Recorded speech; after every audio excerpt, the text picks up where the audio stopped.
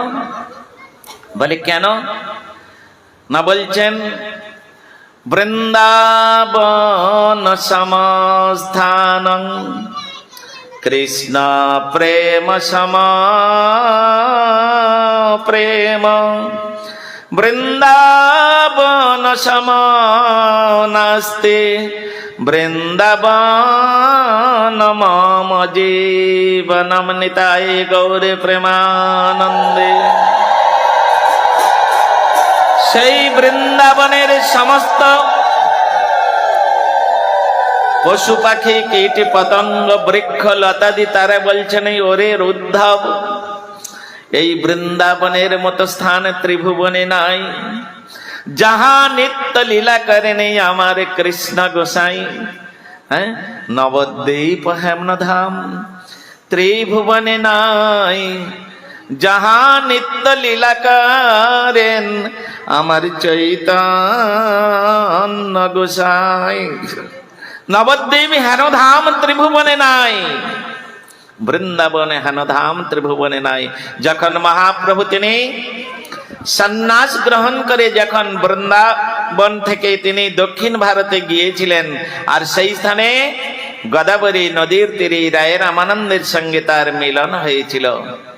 অনেক কথোপকথন আছে ওখানে।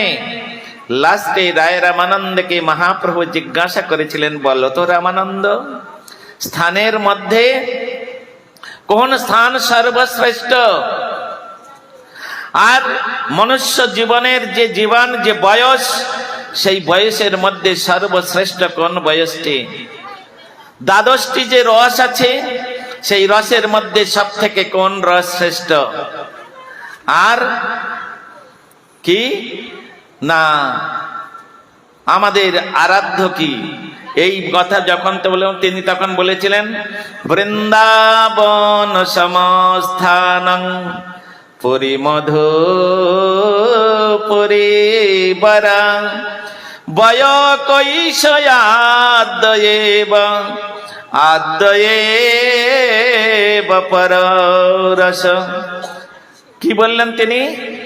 তিনি বললেন যে নবদ্বীপ বৃন্দাবন এই রকম জায়গার মতো, আর পুরী মধুপুরী বরা, স্থানের মধ্যে মধুপুরী হচ্ছে সর্বশ্রেষ্ঠ জায়গা। মধুপুরী মানে বৃন্দাবন, যেখানে গোপ গোপী গাভী এবং গোবিন্দ পাঁচটা একত্রিত হয়ে মধুর রস আস্বাদন করেছেন, সেই স্থানকে বলা হয় মধুপুরী। তাই বলছেন শ্যামমেব পরম রূপ,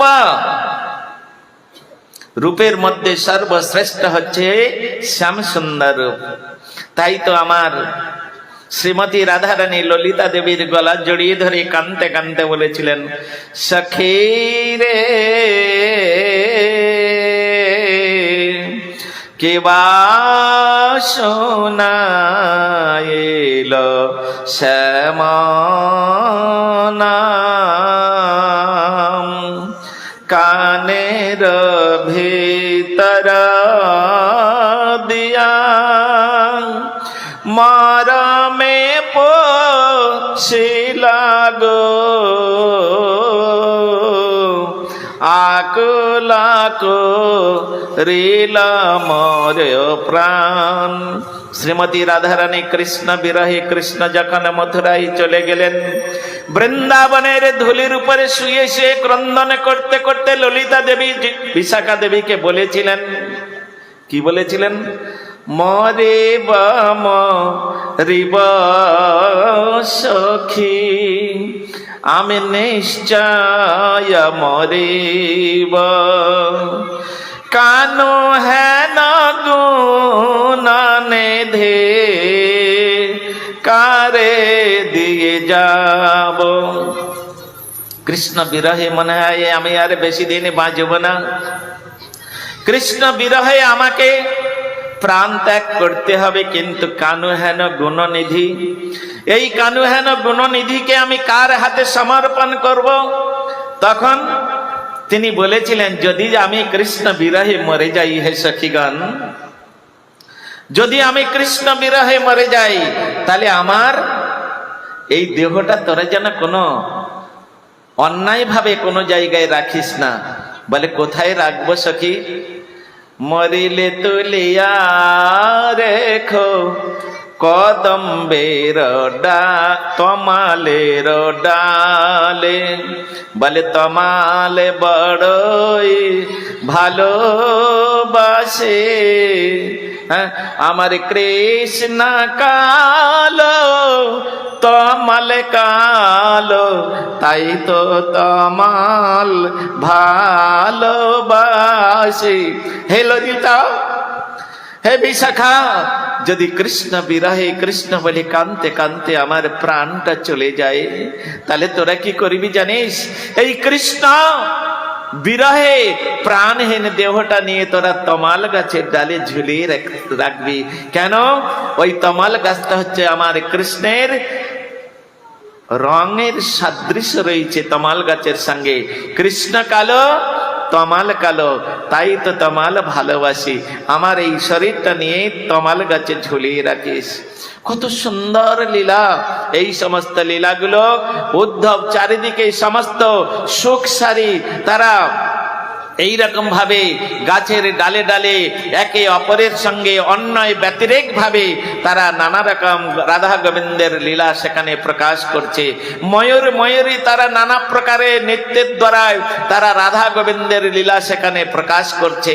এইভাবে লীলা করতে করতে করতে করতে আর উদ্ধব তখন তিনি চিন্তা করলেন, না না না, আমি আর সহ্য করতে পারি না, আমি আর পারছি না, আমি এখন এই শেষবারের মতো প্রণাম করে দিয়ে আমি আমার সখার কাছে চলে যাই। কেন? সে তো মাধুর্য রসের ভক্ত নয়, তাই মাধুর্য রস আস্বাদন করার হলে মাধুর্য রস আস্বাদন করার মতো অধিকার চাই। বিনা অধিকারে মাধুর্য রস কোনদিন আস্বাদন হয় না। উদ্ধবের মতো ব্যক্তি, আমরা কতটুকু ভক্ত, উদ্ধবের মতো ব্যক্তি, কৃষ্ণ যার এক পাতে খায় এক বিছনায় শয়ন করে, সেও পর্যন্ত বৃন্দাবনে বাস পেল না, সেও বৃন্দাবনের মাধুর্য রস আস্বাদন করার মতো অধিকার লাভ করতে পারল না, সে বৃন্দাবন থেকে চলে গেল। তাই বৃন্দাবনের লীলা আস্বাদন করা, বৃন্দাবনের লীলা দর্শন করা, বৃন্দাবন চাঁদকে দর্শন করা এত সহজ নাই, এত সহজ নাই। এই জন্য সেই বৃন্দাবনে বৃন্দাবন বনিপতে জয় সোম সোম মৌলে সনক সনন্দন সনাতন নারদেঢ গোপীশ্বর ব্রজ বিলাস যুগাঙ্গ্রি পদ মে প্রেম প্রযচ্ছ নিরুপাধি নম নমস্তে। এই বৃন্দাবনের মাধুর্য লীলা আস্বাদন করার জন্য শিব ঠাকুরের এক সময় ইচ্ছা হয়েছিল, তাই তো তিনি কৈলাস ছেড়ে বৃন্দাবনে চলে এসেছে। অদ্যাপিও সেই শিব ঠাকুর তিনি গোপীরূপ ধারণ করে গোপেশ্বর মহাদেব রূপে বংশী বটে আজ পর্যন্ত তিনি বিদ্যমান। ওইখানে তিনি ভগবান বংশী বটে যখন তিনি রাসলীলা রচয়ন করেছিলেন, তখন উনি যোগমায়া দেবীর আজ্ঞাতে তিনি গোপীরূপ ধারণ করে আর আজ পর্যন্ত তিনি কৃষ্ণের লীলারস আস্বাদন করছে। তাই সমস্ত ভক্তগণ সেই গোপীশ্বর যে মহাদেব, গোপী হইয়াছেন যাহার ঈশ্বর, তিনি হচ্ছেন গোপীশ্বর। অতএব সেই গোপীশ্বর মহাদেবকে সকলে গিয়ে প্রণাম করে তারপরে রাসলীলায় প্রবেশ করে, রাসলীলা স্থলী রাসস্থলীতে প্রবেশ করে। কারণ ওখানে গোপেশ্বর মহাদেবের কৃপা ব্যতীত ওই রাসস্থলীতে প্রবেশ করার কারোর অধিকার হবে না। কেন? এই জন্য সেখানে গোপেশ্বর মহাদেবকে প্রণাম করছেন। আপনারা প্রণাম মন্ত্রটা শুনে রাখুন। যখন বৃন্দাবনে যাবেন, যদি কখনো ওই বংশীবট রাসস্থলীতে দর্শন করতে যান, তাহলে আগে ডান দিকে পড়বে গোপেশ্বর মহাদেব। তিনি সেখানে আজও পর্যন্ত বসে বসে কৃষ্ণের রাসলীলা দর্শন করার জন্য গোপীরূপ ধারণ করে অবস্থান করছেন। সেই গোপীরূপ যে মহাদেব শিব ঠাকুর, তার চরণে প্রণাম করার এটাই হচ্ছে মন্ত্র। কি মন্ত্র না, সেখানে বলছেন যে জয় সোম মৌলে। সেই সোম মৌলে মানে, সোম মানে কি জানেন? সোম মানে চন্দ্র। চন্দ্র, এই যে আমরা রবি সূর্য, সোম হচ্ছে চন্দ্র। তো সোম হচ্ছে জয় সোম সৌম মৌলে। নারদ থেকে আরম্ভ করে সমস্ত ঋষিবৃন্দ, রাজন্য বৃন্দ, দেবতা বৃন্দ এই শিব ঠাকুরকে প্রণাম করেন। হ্যাঁ, প্রণাম করেন এই মন্ত্রের দ্বারায়। তিনি গোপীশ্বর মহাদেব, মানে গোপী হইয়াছেন যাহার ঈশ্বর। আপনারা অনেকে রামেশ্বর গিয়েছেন, তাই নয়? রামেশ্বরম, এই রামেশ্বরম যারা সংস্কৃত জানেন, স্বাভাবিক সেখানে শিব ঠাকুরের মূর্তি আছে। আর রাম তিনি কি করছেন? বালুকার শিব তৈরি করে আর ওই মূর্তিকে পূজা করছে। সবাই মনে ভাবছেন তাহলে মনে হয় রামের ঈশ্বর হচ্ছে শিব ঠাকুর, কিন্তু না, ওখানে ষষ্ঠী তৎপুরুষ পুরুষ সমাস হবে, ওখানে বহুব্রী সমাস হবে না। যারা সংস্কৃত জানেন সেখানে কি হয়েছে? ষষ্ঠী তৎপুরুষ সমাস যেখানে হবে, সেখানে হবে রাম হইয়াছেন যাহার ঈশ্বর, তিনি হচ্ছেন রামেশ্বর। সেই রকম এখানেও বহুব্রী সমাস বাদ দিয়ে ষষ্ঠী তৎপুরুষ সমাস ব্যবহার করা হয়েছে। এখানে গোপী হইয়াছেন যাহার ঈশ্বর, গোপীদের আনুগত্যে তিনি ভগবানের রাসলীলা দর্শন করবে। এই জন্য ওইখানে গিয়ে গোপেশ্বর মহাদেবকে প্রণাম করতে হয়, করে তারপরে তার কাছ থেকে অনুমতি নিয়ে ওই বংশী বটের একটি ঘেরা জায়গা আছে, রাসস্থলী, ওটা সংরক্ষণ করা আছে আজও পর্যন্ত। ওখানে একটি বটবৃক্ষ আছে, সেই বটবৃক্ষটির নাম হচ্ছে বংশী বট। কেন? ওই বটবৃক্ষের উপরে উঠে ভগবান তিনি বংশী নিনাদ করেছিলেন রাত্রি দ্বীপ প্রহরে। আর সমস্ত গোপীগণ যার যার কর্ণের মধ্যে ওই বংশীর ছিদ্রের দ্বারা তৃতীয় ছিদ্রে ডাকে সখীগণ সঙ্গে। হ্যাঁ, চতুর্থ ছিদ্রের দ্বারা সমস্ত গোপীগণ তারা এই ছিদ্রের দ্বারা তারা শুনতে পায় যে শ্যামসুন্দর তাহাদেরকে ডাকছেন। আর ওই বংশীর ধ্বনি যাদের কর্ণে প্রবেশ করেছিল তারা কি করেছিলেন? সকলে রাত্রে দ্বীপ প্রহরে ওইখান থেকে তাদের বাড়ি থেকে বেরিয়ে আর এই বংশী বটে এসে উপস্থিত হয়েছিলেন। এটা হচ্ছে রাসস্থলী। অঘ্রাণ মাসের পূর্ণিমা তিথিতে যে রাস হয় সেই রাসটির নাম হচ্ছে কি? শারদীয় রাস। সেই শারদীয় রাস পূর্ণিমাতে এইখানে শতকোটি গোপিনী ভগবান কৃষ্ণচন্দ্র তিনি রাস নৃত্য করেছিলেন। অপরূপ সুন্দর সেই রাস নৃত্য শ্রীমদ্ ভাগবতে রাস পঞ্চাধ্যায় আছে 29 থেকে 33 পর্যন্ত। শ্রীমদ্ ভাগবত দশম স্কন্ধ 29 থেকে 33 অধ্যায় পর্যন্ত এই রাস পঞ্চাধ্যায় সুন্দরভাবে বর্ণনা করেছে। কিন্তু ওটা সবার সামনে এই রাস পঞ্চাধ্যায়ের কথা কীর্তন করা নিষেধ এবং শোনার অধিকার সবার নাই। এই জন্য ওই অধিকার যখন আসবে, ওই তত্ত্বের মধ্যে যখন প্রতিষ্ঠিত হতে কেউ পারবে, তখন তিনি এই সমস্ত রস আস্বাদন করতে পারবেন। আজকের সাধারণ ভগবানের এত বড় ভক্ত উদ্ধব, তিনি বৃন্দাবন থেকে এসেও ফিরে যাচ্ছেন, তাহলে দুর্ভাগ্য ছাড়া আর কি। আমরা অনেকে যাই টিকিট কেটে, বৃন্দাবনে যাই, পুরীতে যাই, নবদ্বীপে যাই, আবার রিটার্ন টিকিট কেটে রাখি, কেন? ফিরে আসবো বলে। ফিরে আসবো, রিটার্ন টিকিট কেটে যাচ্ছি, থাকবার জন্য যাই না, আর সেখানে বৃন্দাবনের লীলারস আস্বাদন করতে যায় না। পয়সা আছে কি করব, সংসারে অশান্তি, স্বামী স্ত্রী ঝগড়া, আত্মীয় স্বজনের ঝগড়া, যা দুদিন ঘুরে আসি, এই হচ্ছে কথা। বৃন্দাবন ধাম দর্শন করার ইচ্ছা আমাদের নাই।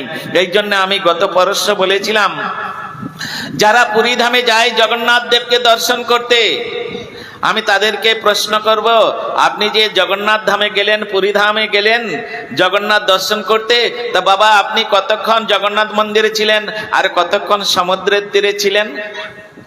তিনি কি উত্তর দেবেন? হ্যাঁ, মন্দিরে তো গিয়েছিলাম, হ্যাঁ ঘন্টাখানেক ছিলাম, কিন্তু সমুদ্রে বলে ঘন্টার পর ঘন্টা, কত ঘন্টা ছিলাম তার হিসাব নাই। তাহলে কোথায় গিয়েছো? ইন্দ্রিয় তর্পণ করতে? তুমি জগন্নাথ দর্শন করতে গিয়েছো? জগন্নাথের প্রতি তোমার অনুরাগ নেই, তোমার মনটা সবসময় নিম্নগামী, পচা নোংরা জিনিসে তোমার মন সবসময় ঘুরপাক করছে। তাই সেই সব জিনিসগুলো গ্রহণ করার জন্য, আস্বাদন করার জন্য তোমার মন নিচে আছে। এই জন্যে এইরকম মন নিয়ে কোনোদিন জগন্নাথ দর্শন হয় না। প্রেমাঞ্জন সরিত ভক্তির বিলোচনেন সন্ত সদৈব হৃদয় বিলকয়ন্তি জং শ্যাম সুন্দরম অচিন্ত গুণস্বরূপম গোবিন্দম আদিপুরুষং তমহং ভজামি। আমাদের দক্ষিণ পলাশ নতুন বাজার স্থিত শ্রী শ্রী জগন্নাথ মন্দিরে রথযাত্রা উপলক্ষে মাসির বাড়িতে অর্থাৎ গুন্ডিচা মন্দিরে যে সপ্তাহব্যাপী শ্রীমদ্ ভাগবত কথামৃতের আয়োজন করা হয়েছিল, আগামীকাল তার সমাপ্ত দিবস। আজকের আমরা ষষ্ঠ দিবসে এসে উপস্থিত হয়েছি, আর আগামী পরশ্ব অর্থাৎ রথযাত্রার আজকের হচ্ছে সপ্তম দিবস। আগামীকাল অষ্টম দিবস, এবং অষ্টম দিবসের পরে নবম দিবসে জগন্নাথ তিনি মাসির কাছ থেকে বিদায় নিয়ে তিনি আবার দ্বারকাপুরীতে তিনি গমন করবেন। সুন্দরাঞ্চল থেকে তিনি লীলাচলে চলে আসবেন। আর মাত্র একদিন আপনারা এই মধুময় কথামৃত আপনারা আস্বাদন করার সুযোগ পাবেন। অতএব আপনারা আগামীকাল সকলে আমাদের এই অন্তিম দিবসে সকলে আসবেন। আর এই 7 দিন ব্যাপী আমরা যে এখানে শ্রীমদ্ ভগবত কথা শ্রবণ করেছি, আস্বাদন করেছি, যিনি আমাদের এই ভগবত কথা শ্রবণ করেছেন, আস্বাদন করেছেন, তিনি আপনাদের কাছে ভিক্ষা প্রাপ্তি। কে কি ভিক্ষা দেবেন মনে মনে ঠিক করুন। আমি কিন্তু ভিক্ষা চাইব না। কে কি ভিক্ষা দেবেন আর আমার কি ভিক্ষার চাহিদা, ওটা আমি আগামীকাল ব্যক্ত করব।